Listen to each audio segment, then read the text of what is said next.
me ouvir?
Boa tarde.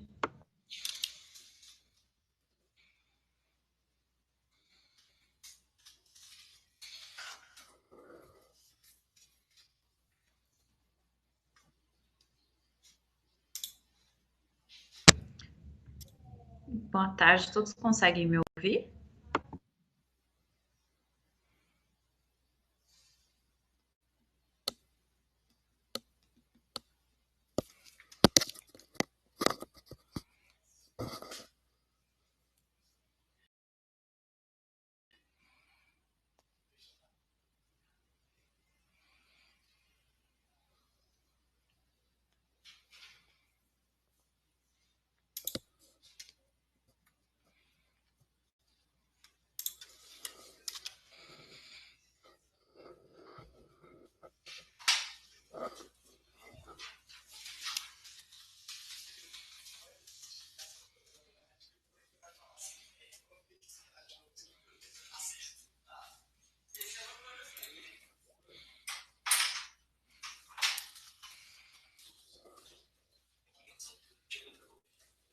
Espera aí.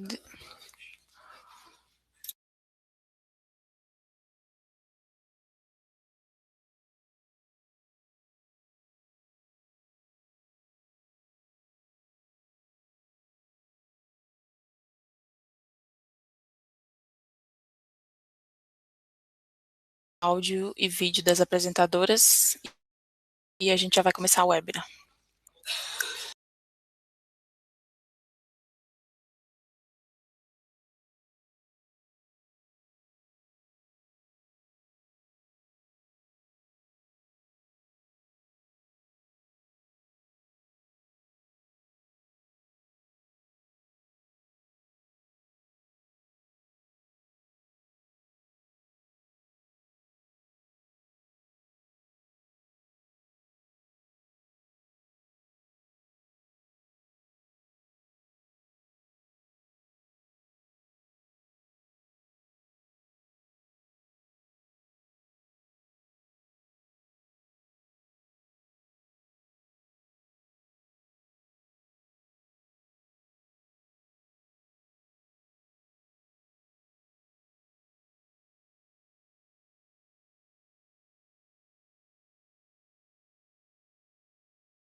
Pessoal, perdão, eu vou pedir mais um momento de todos. A gente está com uma pequena dificuldade técnica, mas a gente já está solucionando. Obrigada por todos que entraram no horário, até um pouquinho antes do horário. Só mais um momentinho.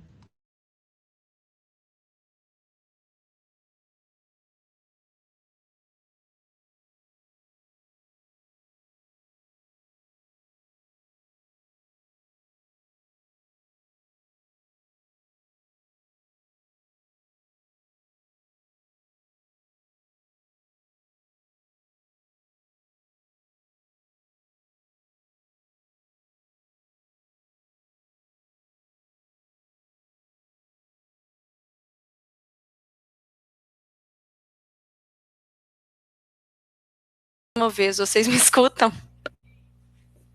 Ah, ótimo. Sim. Desculpa o inconveniente, gente. Alguns problemas técnicos. Muito bem. Então, estamos prontos. Obrigada a todos pelo interesse relacionado ao tema. Né?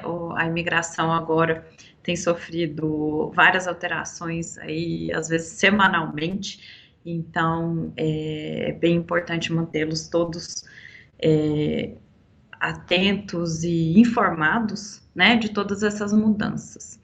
Hoje a gente vai trazer temas diversos, mas quase que focados nessa novidade aí do Public Charge Rule, né? E alguns outros temas também. Mas, em geral, a gente chamou aqui esse webinar de Novos Desafios Imigratórios da Era Trump, porque, de fato, especialmente para a gente que é do Visa Team, a gente sabe que desde o início desse governo tem sido um desafio, mas a gente se mantendo bem informado e sendo bem instruído são desafios superáveis, né? Muito bem. Então, a gente vai trazer um pouco das novidades relacionadas a vistos de estudante, né? Que realmente é uma grande maioria de brasileiros que tem usado esse visto e outras nacionalidades, por ser uma forma rápida e boa de se estabelecer aqui nos Estados Unidos, né? Então, a gente vai trazer um pouco de novidades nesse sentido. Nós temos aí um processo totalmente novo de registro de H1B, que a gente também vai trazer algumas informações específicas nesse sentido.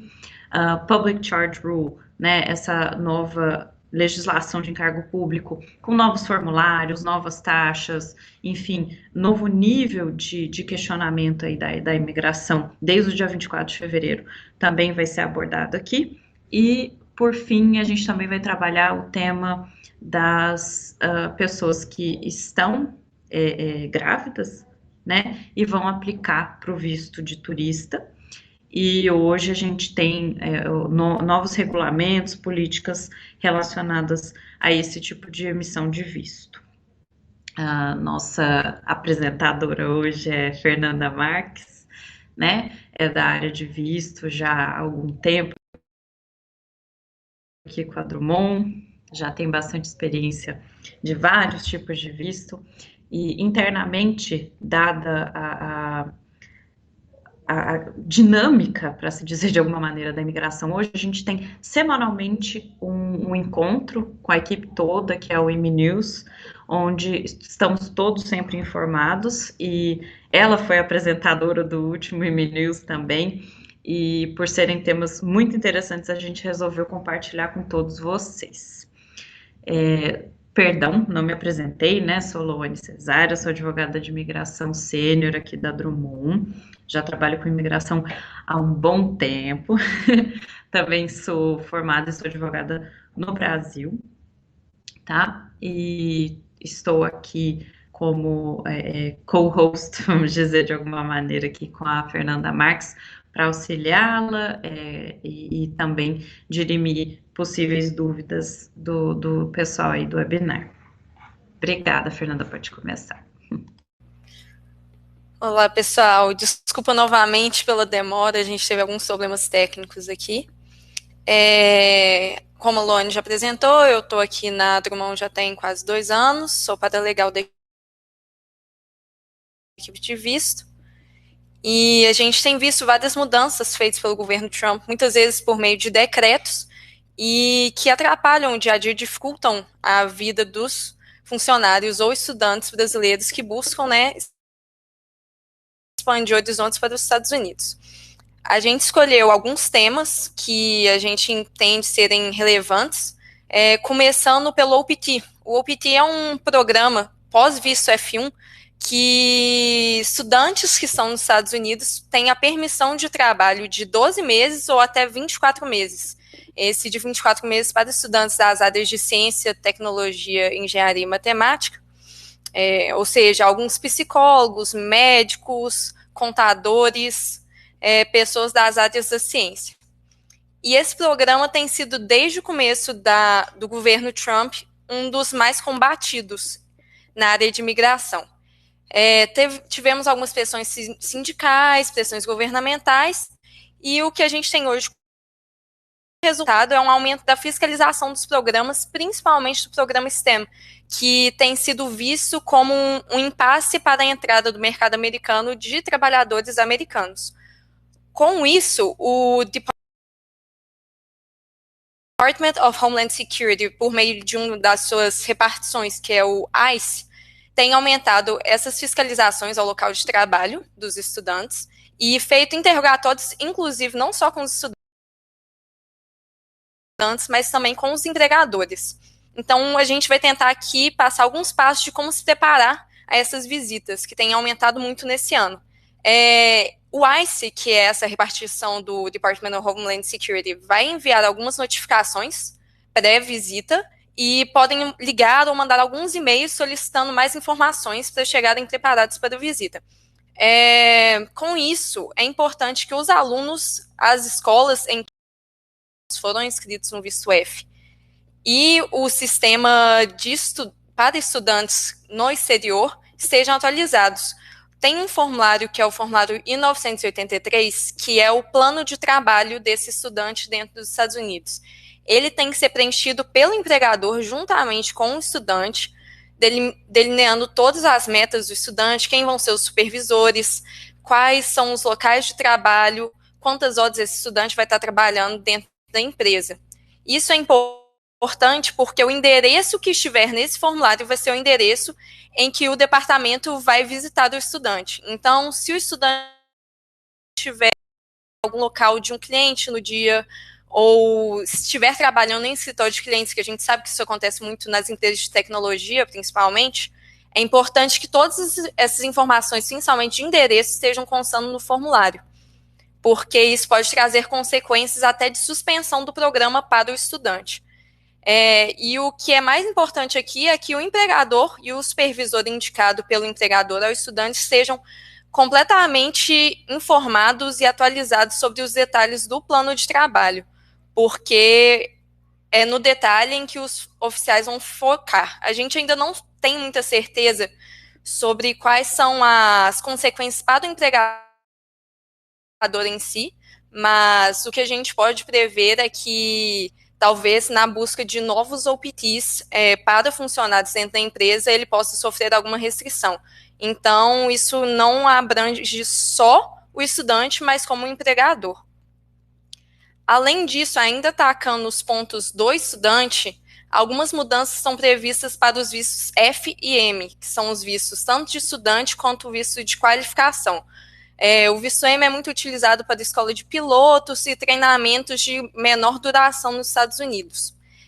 O que tem acontecido novamente com essa impressão da estadia do estudante por muito tempo nos Estados Unidos, a preocupação com a entrada no mercado de trabalho americano, é que o governo está tentando implementar algumas mudanças para esses dois vistos, e essa mudança que eles estão buscando atacar e que a gente tem a expectativa de que saia a nova lei em alguns dias, é de alteração do chamado Duration of Status. O que acontece? O estudante no visto FM que vai para os Estados Unidos, dentro desses vistos, ele tem um status que não é limitado. Então, o status dele vai de acordo com o tempo que ele precisa para finalizar os estudos dele nos Estados Unidos. O que o governo está tentando alterar é que esse duration of status, em vez de ser ilimitado, tem um prazo máximo de 5 anos, que é quando o estudante tem a expectativa de estar graduado, levando em conta um estudo numa faculdade americana. E o que vai acontecer? Os estudantes agora para frente, se eles têm alguma alteração nos planos, se o curso pode vir a durar mais, se eles vão mudar de curso, se eles talvez estão indo, por exemplo, você entrou lá fazendo uma graduação em engenharia e agora quer fazer uma pós-graduação, um mestrado. Você tem que renovar esse seu visto, passar por entrevistas com o governo americano. E dentro dessas entrevistas, agora tem critérios um pouco mais fortes, porque eles têm buscado realizar testes de inglês, eles vão avaliar qual é o seu cargo, qual é o tipo de curso que você está fazendo, e se seu inglês está no nível desse seu curso. Já buscando o public charges, eles estão batendo com força na documentação de plano de saúde, então é sempre importante ter um plano de saúde privado para cobrir esses custos caso tenha algum tipo de doença, e ter um plano de estudos bem delineado, porque, novamente, se tiver alguma alteração, você vai ter que reportar ao governo americano para ter alguma nova autorização que possa ser necessária.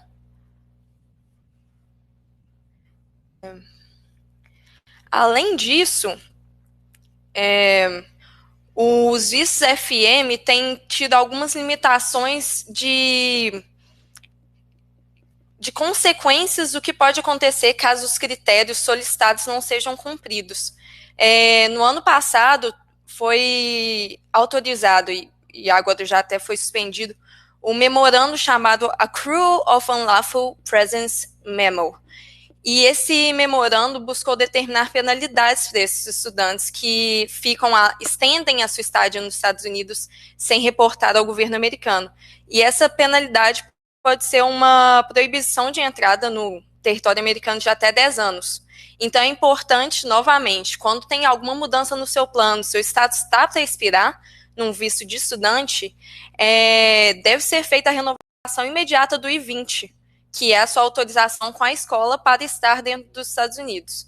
Esse memorando foi revogado esse ano, devido a uma liminar interposta, mas a cultura e a revisão dos oficiais de primeira linha, a gente chama de frontline, né? Eles têm essa cultura estabilizada, então eles estão muito criteriosos com a estadia ultrapassada de um estudante dentro do território. Então a renovação de antemão é sempre muito importante nesses casos. O ponto que, como eu disse, né, lá atrás, todos esses pontos estão muito ligados, muitos deles vêm dessa cultura do public charges, que foi instaurada no final do ano passado. O public charges definiu no final de 2019 critérios adicionais para os processos imigratórios. Então, o governo vai avaliar se um beneficiário ou um peticionário pode vir a ser um encargo público para os Estados Unidos.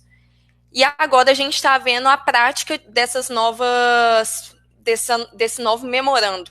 Agora, em 24 de fevereiro de 2020, novos formulários já foram implementados e eles estão refletindo todas essas novas mudanças. A gente agora, no processo consular e migratório, o novo formulário DS-5540, que é um questionário de public charges, e também tem uma declaração de self-sufficiency, mostrando que o beneficiário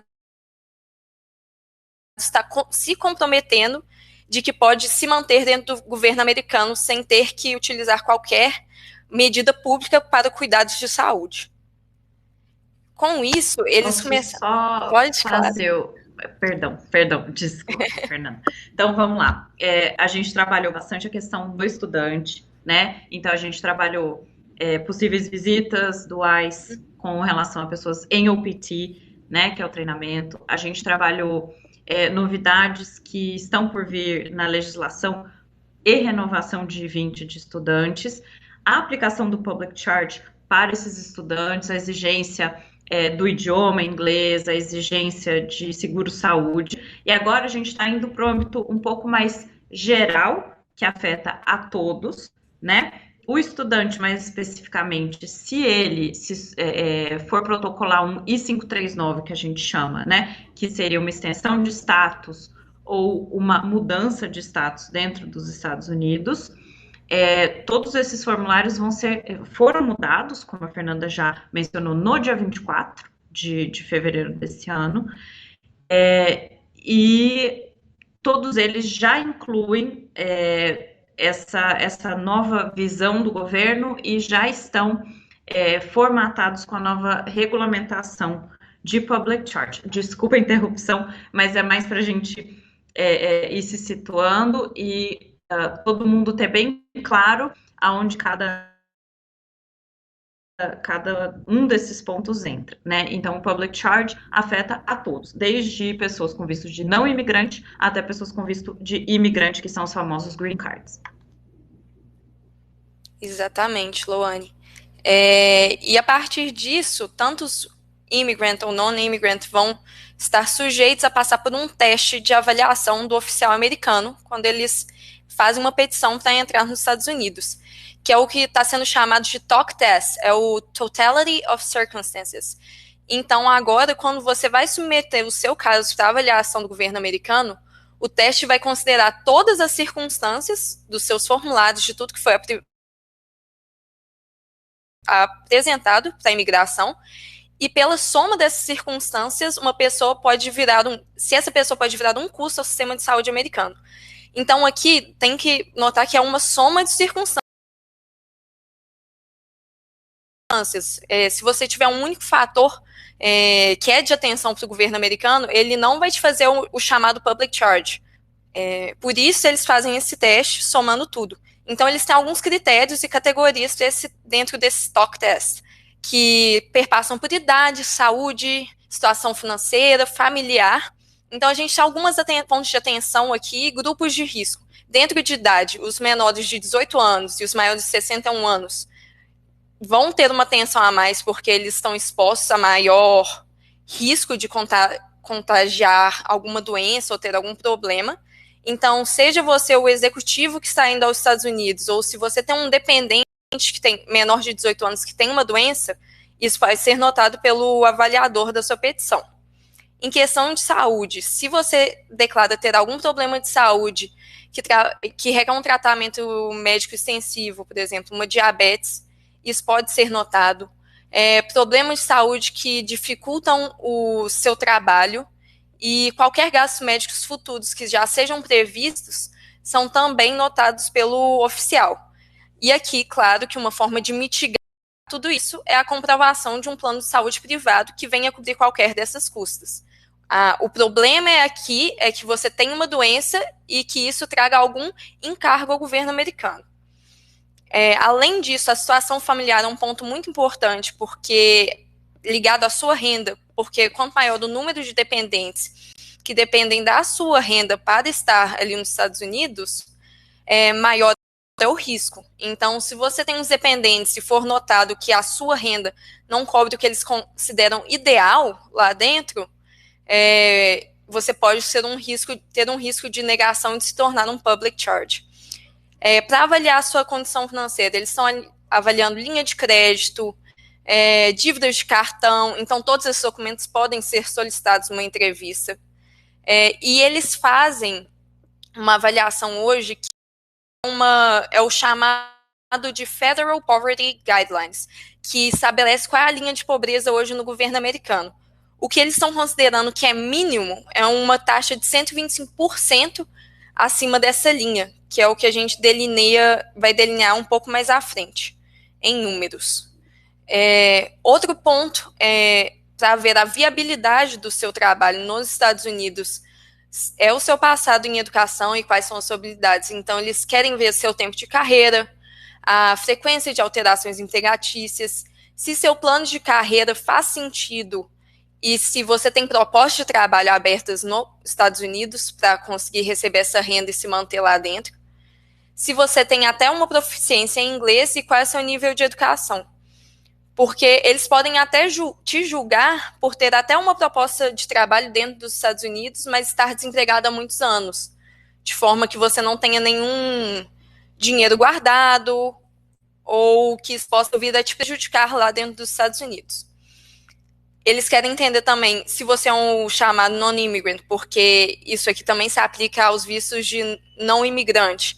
Eles querem entender o seu tempo de estadia pretendido lá nos Estados Unidos e se o seu sponsor, que, novamente, para os não imigrantes, tem alguma condição de te dar o suporte como trabalhador dele dentro do território americano. Voltando lá naqueles pontos de renda e a linha de pobreza, a gente tem alguns dados do que é o mínimo que eles estão aceitando e o que é desejável. Então, esse mínimo e esse desejável, ele é controlado de acordo com o seu número de dependentes. Então, qual é o tamanho da sua família e quantas pessoas você tem que sustentar. Então, se você está indo com você e sua esposa, hoje eles falam que o mínimo de salarial anual é de 21 mil dólares. Mas o mínimo não quer dizer que seja suficiente, porque se você não está de acordo com outros critérios que a gente repassou lá atrás, por exemplo, se você tem alguma doença que pode gerar custos que eles entendem que a sua renda ou seu plano de saúde não vai cobrir, esse mínimo não é suficiente. Então, a gente passa aqui o que é desejável, que é, novamente, levando em conta que você e sua esposa são 43 mil dólares anuais. E isso vai aumentando exponencialmente com o número de dependentes. Então, uma família de 4 membros tem um mínimo de 32 mil dólares anuais e tem o desejável, o teto, de 65 mil dólares anuais. O que a gente vê que é um salário normalmente para executivos, enfim,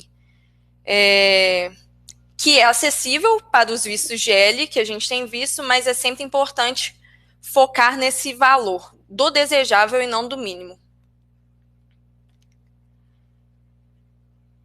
E aí, a gente já passa aqui algumas opções de plano de saúde, tanto sendo empresarial e individual. E também tem esse site chamado insubuy.com, que é um dos sites que a gente recomenda para a busca desses planos, que geralmente têm sido bem vistos pelo oficial americano e que vão cobrir suas despesas. Então, a gente tem o Aetna, o Cigna, o BCBS, United Healthcare, Humana, entre outros. Vale a pena entrar nesse site porque ele tem tudo bem detalhado. E aqui a gente tem algumas dessas reflexões, como a Lone falou lá atrás. A gente teve a política do Public Charges e agora a gente está vendo o efeito prático. Então, tanto nos formulários de não imigrante quanto de imigrante, a gente já está vendo que tem algumas seções adicionais ou suplementos em que o beneficiário tem que preencher sobre a sua condição de saúde, de plano de saúde privada, doenças, enfim, que vão estar levando em conta todas essas categorias do TOC Teste. Eles já foram aplicados desde o dia 24 de fevereiro e todas as mudanças já foram implementadas no site do USCIS. Então, tanto para uma mudança de status, um ajustamento de status, e até em processos consulares, a gente já está tendo que reportar a todos esses critérios levantados pelo Public Charges. Eu estou vendo aqui que já temos algumas dúvidas, pessoal. A gente vai deixar para responder lá no final, ok? Depois a nossa equipe vai repassar tudo para a gente e a gente vai ter um momento separado só para tirar essas dúvidas. Um outro ponto que a gente, e agora saindo do Public Charges e do visto de estudantes, um outro visto que é muito procurado por brasileiros nos Estados Unidos e que sofreu uma mudança, e que essa mudança, ainda bem, é uma mudança positiva para a gente, né? A gente tem algumas notícias boas, graças a Deus. Algumas coisas são flores, é o visto H1B. Ele é o visto de trabalhadores com alguma habilidade especial que vão buscar um empregador nos Estados Unidos. Desculpa, meu mouse deu problema aqui, pessoal. E esse visto agora, ele tem o seu cadastramento 100% online. Ele tem uma plataforma online. Então, para o processo de loteria do visto H1B, tem um pré-cadastro numa plataforma especializada e ele deixou o processo todo mais objetivo. Então, a empresa não tem que submeter um pacote físico de documentos para apresentação de um caso. Ele tem uma taxa barata, que é uma taxa de pré-cadastro de $10 por candidato, e, de uma forma geral, ele deixou o processo mais justo, porque agora só vai para a loteria quem realmente atende os requisitos, porque o sistema já corta as pessoas que não são qualificadas, e também já corta as petições que são duplicadas, porque isso acontecia muito quando o sistema era físico, e o ISAS não tinha condições de filtrar quem estava entrando para a loteria ou não. Então, isso facilitou bem o processo, além de ser bem mais econômico, porque só inclui custas de $10. O processo começou agora no começo de março. A Drummond provê esses serviços e o fim do cadastramento é até dia 20 de março. Então, aos interessados, pode contatar a nossa equipe, que a gente está a todo vapor, já submetemos vários processos, e é um processo bem simples, bem direto ao ponto. Então, é só procurar o nosso time que a gente pode te...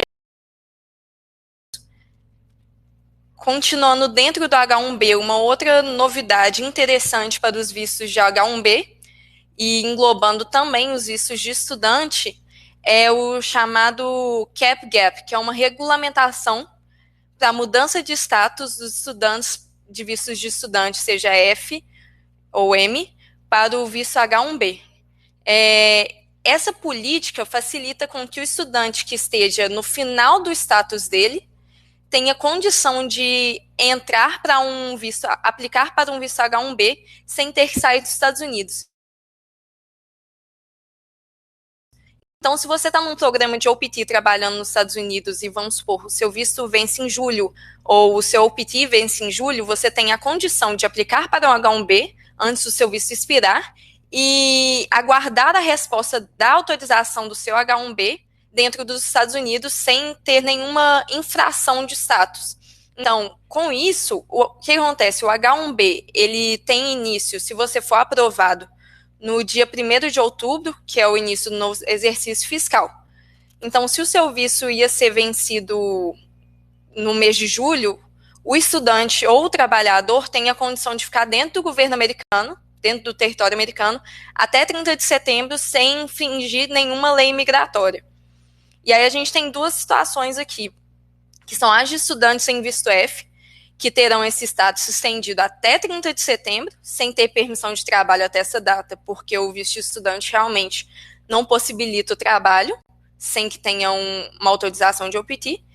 E caso esse estudante tenha o seu H1B aprovado, esse estudante poderá trabalhar normalmente no visto H1B a partir de 1º de outubro. O segundo caso é o estudante em OPT. Ele terá tanto o seu visto F e a sua autorização de trabalho estendidos até o dia 30 de setembro, e caso o seu H1B,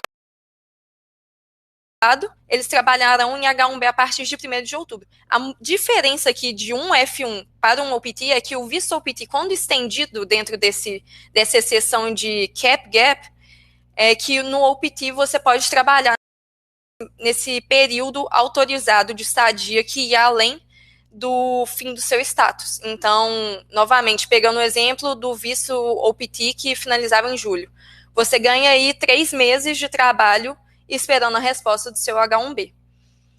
E caso a petição do H1B seja negada ou abandonada, esse peticionário ainda pode desfrutar daquele chamado grace period, que é um período que é dado pelo direito imigratório americano para os estudantes ou beneficiados do visto OPT de 60 dias. Então, essa pessoa pode ficar 60 dias visitando os Estados Unidos, ela não tem condição de trabalhar nesse período, mas ela tem ainda 60 dias. Então, a linha do tempo, novamente, a gente está aqui em julho. Você está aguardando o seu pedido dentro do Cap Gap. Se sua petição é negada ou você abandona ela, você ainda tem 60 dias para sair dos Estados Unidos sem qualquer problema imigratório ou de status, de estender o seu período além do limite.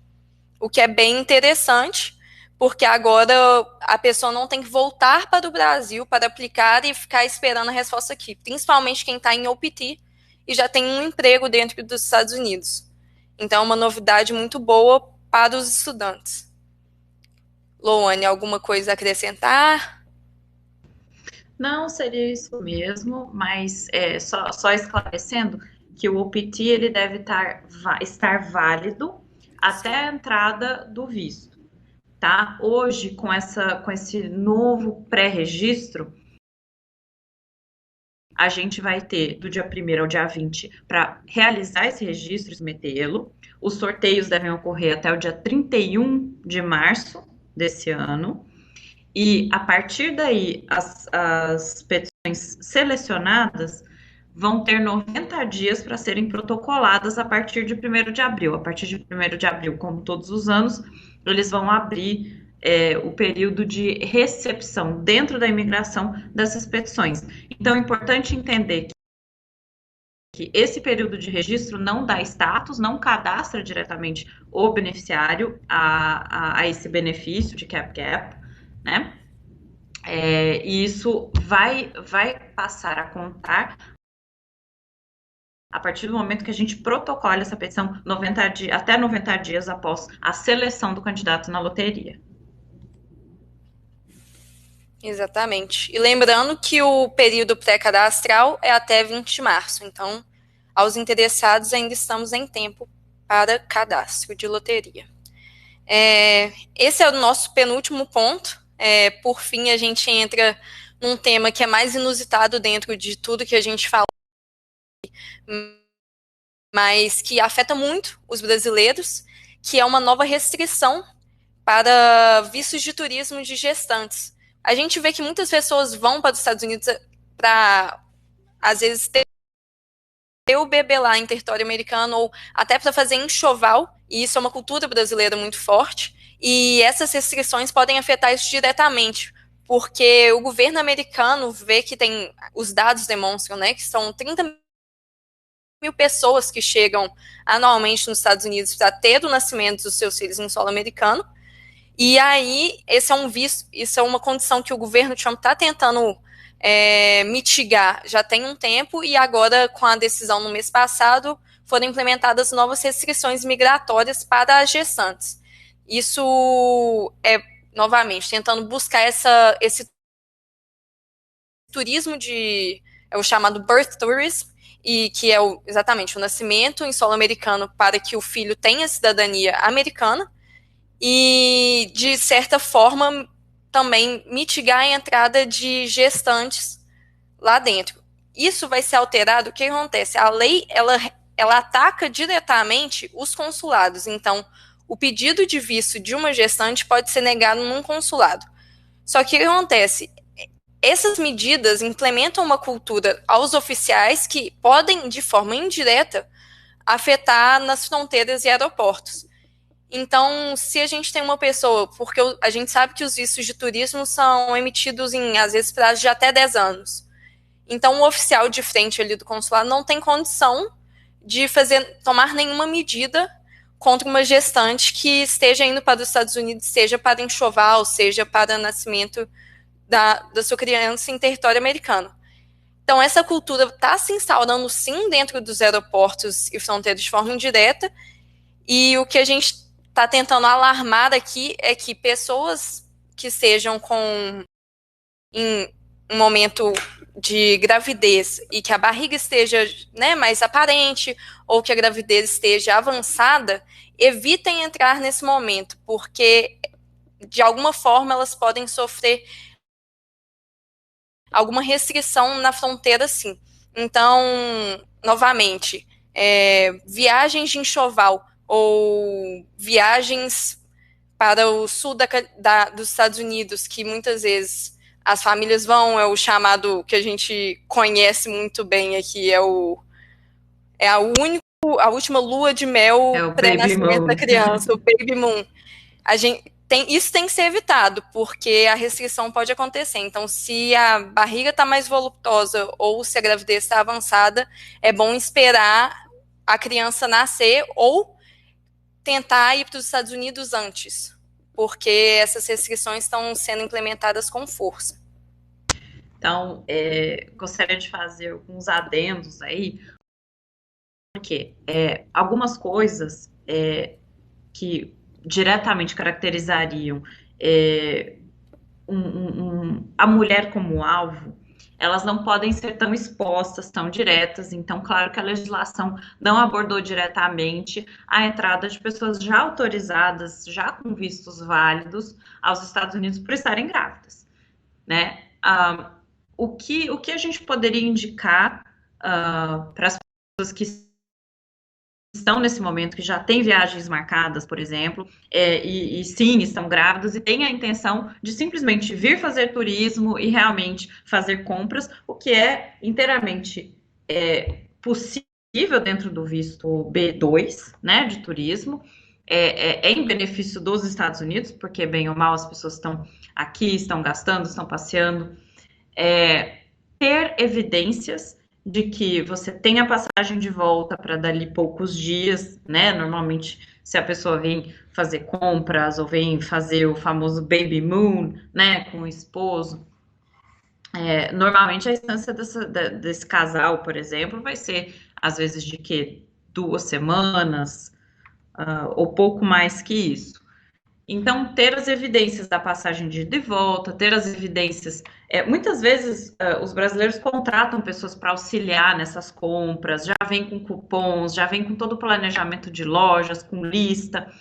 Isso facilita, caso o oficial solicite, a demonstrar a real intenção, porque aqui, como qualquer visto é por boa fé, né, e qualquer admissão é pela boa fé e pelo próprio propósito do visto, se o oficial entender que realmente sua vinda é simplesmente para fazer essas compras e retornar ao seu país, nós ainda não vemos nenhum problema, ok? A gente ainda não está antevendo tanta dor de cabeça, possivelmente um nível de questionamento um pouco mais forte, certo?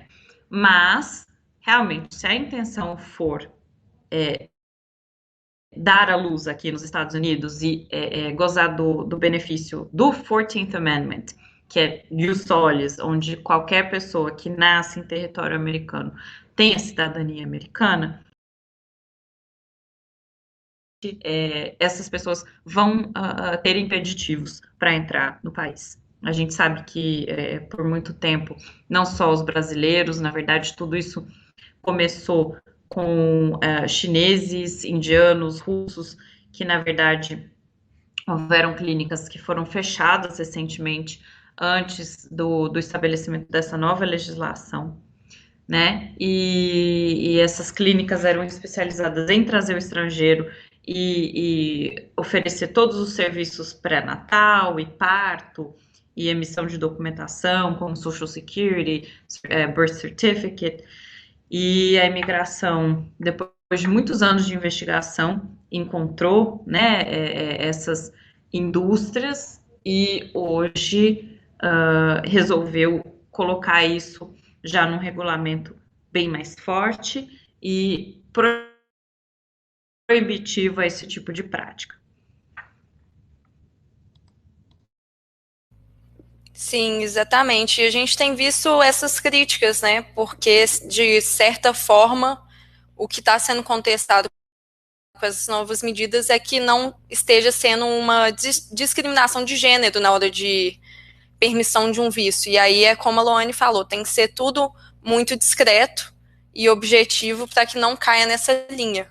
Então, a gente tem visto várias críticas nesse sentido, então é importante ter tudo bem planejado, mostrar que você tem a passagem de retorno, para que não caia num interrogatório um pouco mais aprofundado do oficial na entrada. Né? Isso. Inicialmente, eles deixaram esclarecido que eles não podem exigir exames de gravidez, né? Embora a gente saiba que muitas vezes alguns oficiais são um pouco mais rigorosos, um pouco mais radicais e podem inclusive chegar a esse nível de questionamento, mas constitucionalmente eles não poderiam, ok? Novamente, a Totality of Circumstances, que é o TOC, que a Fernanda mencionou previamente, em outro visto, ele acaba também se aplicando nesse cenário, onde, pelo todo, o oficial precisa justificar a suspeita dele de que a pessoa está, de fato, grávida, né? Não podendo, em mas a gente conhece o governo americano que às vezes tem medidas extremas, mas não deve solicitar o exame de gravidez.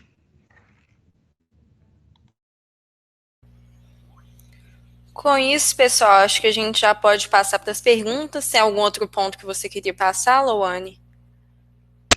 Não, perdão. Inicialmente, eu acho que como foram muitos pontos, talvez fosse interessante a gente repassar um pouco tudo, né? Então, novamente, nós falamos sobre STEM OPT, que são os OPTs que são para cursos específicos na área de ciências e engenharia, que tem períodos muito extensos de autorização de trabalho e tem sido um grande foco quase que de revolta, né, de muitas instituições americanas que entendem como uma medida que prejudica o acesso ao emprego do próprio americano.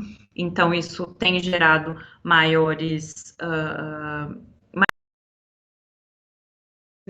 um crescimento no nível de auditorias ou visitas do governo de diversas entidades governamentais. A gente citou o ICE, que é a mais óbvia, vamos dizer, de alguma forma, e é a que checa a questão imigratória, de fato. Nós também falamos um pouco sobre as mudanças esperadas dentro do visto F e M. Essas medidas, o que a gente pode dizer sobre isso? Elas ainda não foram regulamentadas, mas a gente já vê claramente na prática, ok? Então, as pessoas que estão indo renovar I-20, que estão solicitando o OPT, que estão eventualmente fazendo o pedido do visto F delas via consular, já estão vivendo esse momento que a gente mencionou, ou seja, já estão vivendo a limitação dos 5 anos, a justificativa do curso, já estão sendo testadas no nível de inglês delas, para que corrobore-se que, de fato, o curso escolhido tem sentido para o nível de inglês dessa pessoa. A questão de seguro-saúde também já tem sido exigida. Aí a gente passa para o public charge em geral.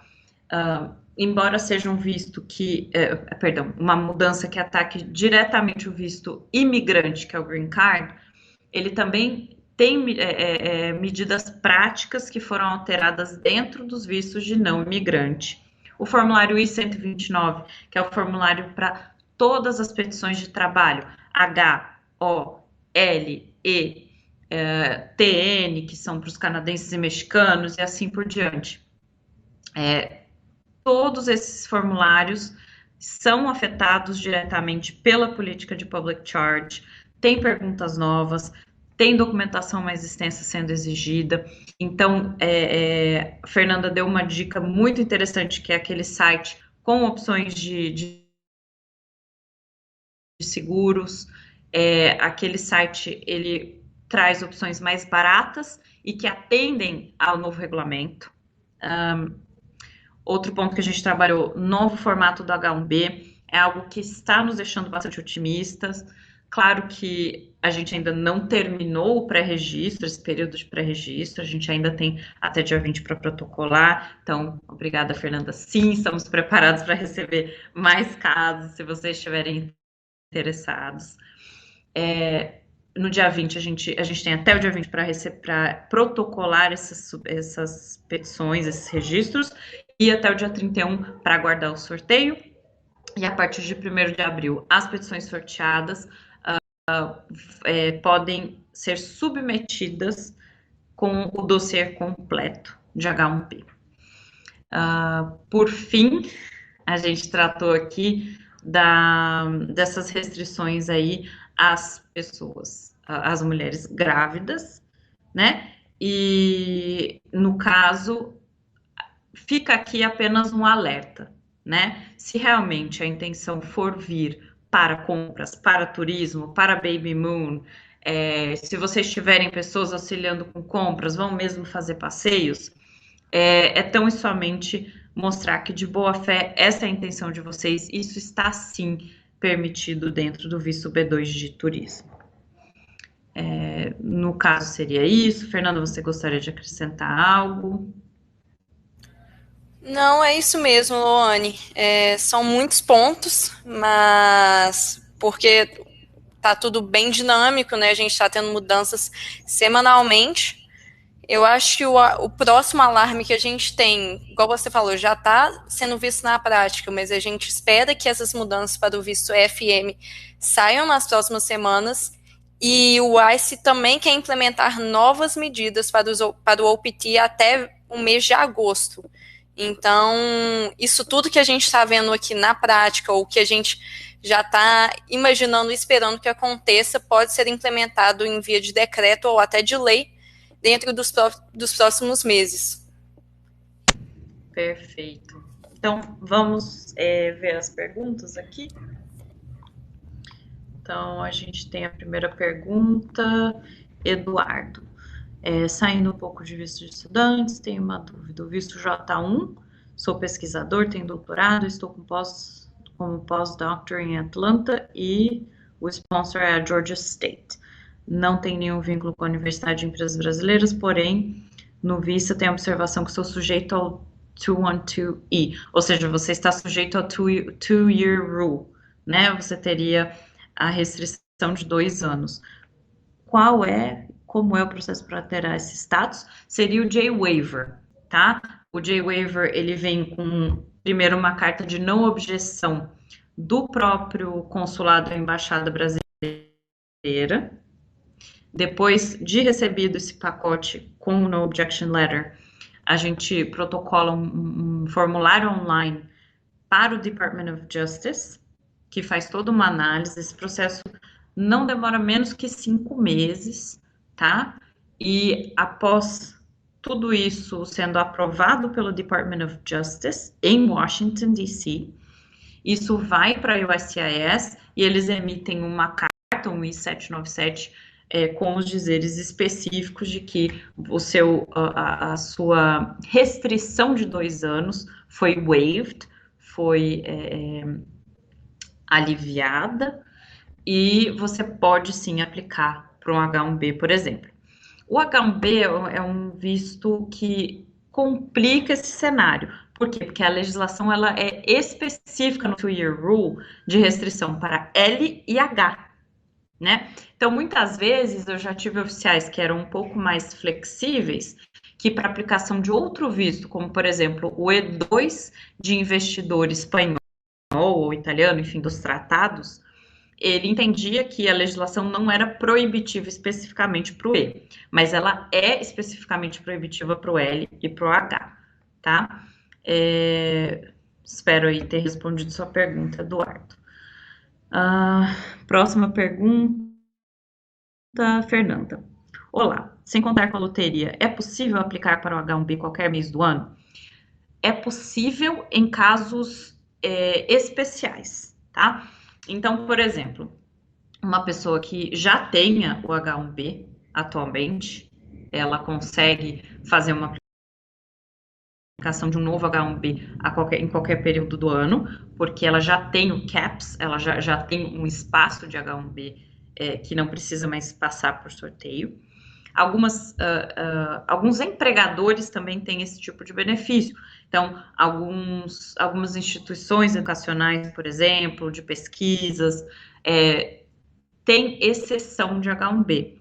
Ou algumas profissões, como, por exemplo, médicos, alguns profissionais de saúde, que já houve decreto, declaração nacional de necessidade daquela profissão da área médica, não precisa passar pela loteria. Temos também chilenos, né, que eles têm um H específico para eles, que também não precisa esperar um período do ano, e eles podem diretamente no consulado americano fazer essa aplicação e vir, mas são todos por exceção, tá? Em geral, quando é o primeiro H-1B de uma pessoa para uma empresa privada americana, precisa passar pela loteria. Só esclarecendo, loteria não é regra, tá? A loteria ela está prevista na legislação, mas ela não é a regra. Porém, nenhum ano, desde que a loteria foi implementada, houve H-1B sem loteria. Por quê? Porque o número de interessados sempre excede muito além dos 65 mil básicos de CAPS e os outros 20 mil de mestrado. Então, a gente sempre supera 200 mil petições todos os anos fiscais. Então, acabou que a loteria, que em tese era exceção, virou regra. Vamos lá. Próxima pergunta, Ana Laura. Em relação ao trabalho em território americano com o PT, é possível utilizar para exercer atividades em escritório de clientes? Então, esse ponto é um ponto delicado. Se você quiser responder, Fernanda. Ou seja, terceirizados, né? São os terceirizados, sim. Nesse ponto, o que tem acontecido? O USCIS até tentou implementar medidas restritivas, tá? Mas houve uma liminar suspendendo isso. E, então, é possível sim, hoje, igual eu falei lá atrás, muitos escritórios fazem isso, empresas de tecnologia fazem isso, mas é importante que todos os dados desse terceiro estejam atualizados no seu formulário de plano de trabalho e que tenha um supervisor dentro do escritório do cliente ciente de que o ICE pode te visitar para supervisões e que ele tem que conhecer o seu plano de trabalho. Então, tudo tem que ser muito bem alinhado com o cliente, porque ele vai passar por interrogatório, ele tem que constar com o seu supervisor e o endereço de trabalho dele tem que constar no seu formulário. A gente já viu que o governo tem focado sim em tentar suspender esse tipo de medida, mas ainda não conseguiu com sucesso. Então, todo cuidado e toda informação que puder ser passada dentro desses formulários é importante. Muito bem, muito obrigada. Então, a gente tem só mais 2 minutinhos e 2 perguntas. Então, eu vou tentar ser bem rápida. Posso aplicar o visto H1B sem uma empresa me patrocinando, ou seja, self-petitioner? Não. O H1B, ele exige um sponsor, ele exige uma empresa americana que esteja solicitando esse profissional para o mercado americano por não ter encontrado outros profissionais aqui com essas características, né? E o H1B precisa necessariamente ser comprovado que a pessoa pode ser demitida, né? Então, assim, se a empresa é minha, eu não tenho como me demitir se eu fizer um mau trabalho. Porque tudo isso é para não incentivar situações onde você está tirando o espaço do americano, basicamente. Vamos lá. Ok. Algum site específico para verificar empresas americanas que aceitam empregar com status H1B? Não, e isso nem é permitido, né? Porque o H1B ele deve partir de fato da própria empresa e da necessidade de uma pessoa com as suas características, ou seja, não deveria haver, né, uma oferta de empregadores nesse sentido que qualifica o H1B, não. Deve ser algo natural, real e enfim, verídico. Recentemente vi muita gente comentando sobre o EB2 National Interest Waiver, porém não entendi muito bem. Por favor, poderia explicar sobre esse visto? Eduardo, imagina, a gente está aqui para auxiliar, então obrigada a você por participar do webinar. Sobre o National Interest Waiver, a gente tem pouquíssimos minutos, mas bem em geral, realmente foi uma alternativa desde dezembro de 2017 que muita gente lançou mão dela, porque com os vistos cada vez mais difíceis, mais restritos nos Estados Unidos, quando surgiu a opção de National Interest Waiver para empresários, muitos advogados começaram a colocar a criatividade em prática, né, e a qualificar muita gente como habilidades excepcionais. Basicamente, o EB2, ele é o EB2 do PERM, e o National Interest Waiver vem de uma exceção dele, né, onde o nível de habilidade excepcional da pessoa faz com que o Estado americano não precise de toda aquela fase do PERM perante o Departamento Laboral para provar que não tem ninguém nos Estados Unidos com essas características, devido ao fato de serem pessoas com habilidades excepcionais, né? Isso já as eleva e tira essa necessidade de busca no mercado de pessoas com características similares. Hoje, o nível de critério de um EB2 National Interest Waiver está super, super alto, tá? Até porque houve um abuso desse tipo de pedido de solicitação, mas basicamente ele é de uma pessoa graduada, com pelo menos 5 anos de experiência na área de graduação dela, que tenha tido experiências excepcionais em sua carreira, ou seja, um pouco acima da média, serem contratadas por empresas de grande renome, que a gente chama de Distinguished Reputation, e pessoas que tenham a capacidade de desenvolver isso aqui e vir ou gerar emprego, ou gerar novidades, enfim. Mas vocês têm nossos contatos, não é o tema específico hoje do webinar, então quando vocês tiverem dúvidas assim, estão super abertos a atendê-los, a responder isso, mas em outro momento. A Lauriane está perguntando para a gente, né, Laone, aqui, temos interesse em aplicar um EB2 para um de nossos executivos. Qual a chance de ter sucesso? O EB2 normal e PERM, normalmente, boa chance, mas a gente tem que avaliar o candidato, avaliar a empresa, avaliar o cenário como um todo, e aí, mesmo convite, para se dizer de alguma maneira, fora aqui do webinar, porque no momento não é o nosso tema específico, a gente está super aberto, vai ficar bem feliz de recebê-los ou pessoalmente nos nossos escritórios, ou agendar uma chamada, tá? Vocês vão ter acesso aí ao nosso e-mail. Acho que no último slide. Isso, pronto. Esse é o nosso e-mail. Se vocês puderem, por gentileza, contatar-nos, seria excelente. Da minha parte, seria isso. Muito obrigada pela presença de todos. Tem mais algum ponto, Fernanda? Não, é isso. Qualquer outra informação ou dúvida, pode mandar um e-mail para mim, pela Luane, tá? Os e-mails estão aqui de contato. E muito obrigada pela participação de todos. Obrigada, boa tarde. Boa tarde.